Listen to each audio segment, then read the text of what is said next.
स्वयंभुलिंगं प्रथमं बिन्दुलिंगं द्वितीयकं प्रतिष्ठितं चरं चैव गुरुलिंगं तु पंचकं देवर्षि तपसा तुष्टः सानिध्यार्थं तु तत्र वै पृथिव्यन्तर्गतः सर्वो बीजं वै नादरूपतः।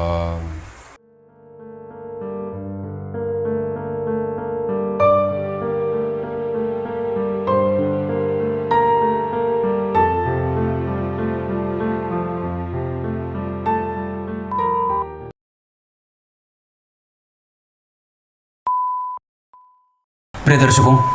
नमस्कार, एक बार फिर से उपस्थित हूँ आप सबके सामने गुरुवार के कार्यक्रम में शुक्रदेव को लेकर के। बहुत ही छोटा विषय लेकिन बहुत ही समझने लायक है, इस वजह से कार्यक्रम पूरा देखे जाइएगा और ये शुक्रदेव को समझने में बड़ी सरलता से आपको ये कार्यक्रम मदद करेगा कि शुक्रदेव अगर आपकी जन्म कुंडली के तीसरे भाव में उच्च के यानी कि मीन राशि के,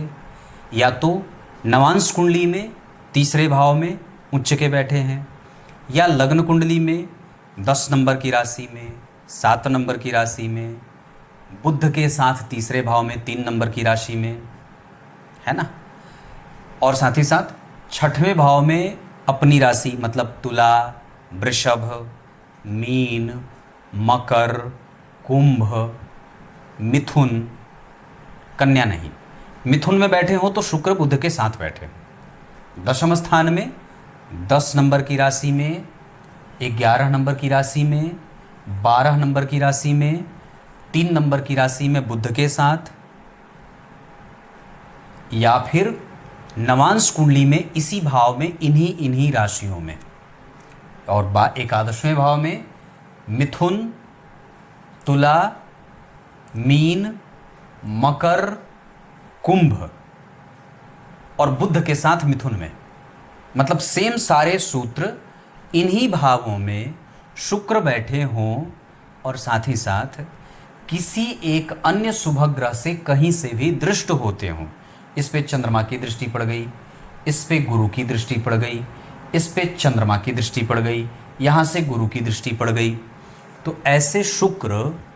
लग्न में हो, नवांशा में हो, दशमांशा में हो। पर एक बात याद रखना होगा कि दशम स्थान के शुक्र उच्च के होकर के उतने बलवान नहीं होते जितने चतुर्थ स्थान में होते हैं। पर सिद्धांत में चतुर्थ स्थान को मैंने नहीं लिखा है, मैंने शुक्रदेव को तीसरे, 6वें, 10वें और 11वें भाव में मिथुन, तुला, मीन, मकर, कुंभ, है ना, और वृष राशि, इन 5 से 6 राशियों में इन भावों में बैठे होने का जो प्रतिफल शास्त्रों में बताया गया है, उसमें ये बताया गया कि ऐसे जातक सुखी, धर्मात्मा, अनुभवी, ज्ञानी, पद पे विभूषित, धर्मज्ञ, नीतिज्ञ, शुद्ध आचरण, श्रेष्ठ दाम्पत्य, सुखी और सांसारिक सुखों के भोक्ता होते हैं। ये जहाँ कहीं भी नौकरी करते हैं वो अच्छे पद पे ही नौकरी करते हैं। इनकी नौकरी कोई छीनता नहीं है, सदैव इनके पद की वृद्धि ही होती है, कभी भी इनको धन किसी से मांगना नहीं पड़ता है, और सरकार में भी अच्छे पद पे विभूषित होते हुए इन्हें देखा जाता है। अगर आपकी कुंडली में ये शुक्रदेव यहाँ बैठे हैं तो विश्वास के साथ आपके जीवन के सभी लक्ष्यों की प्राप्ति ये शुक्रदेव कराने वाले अकेले ग्रह बन जाते हैं।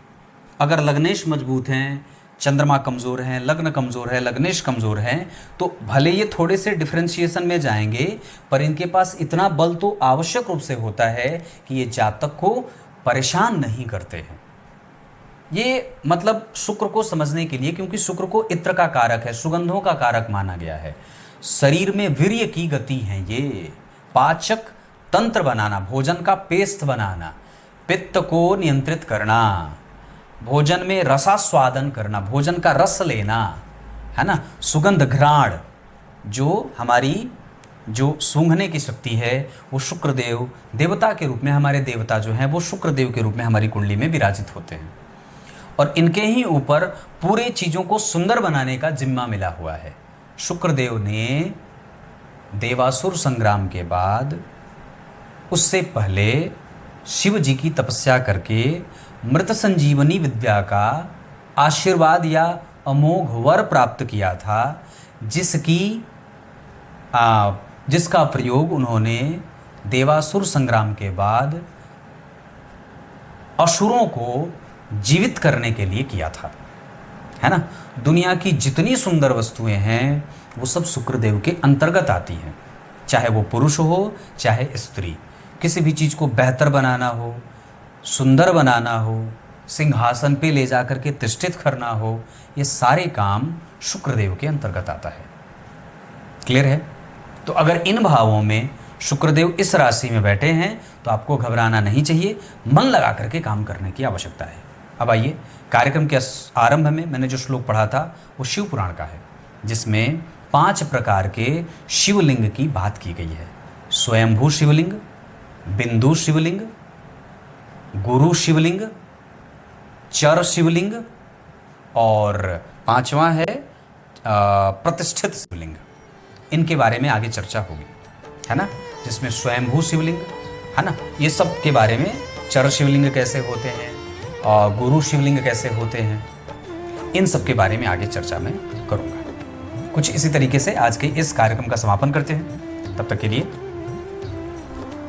बहुत बहुत नमस्कार।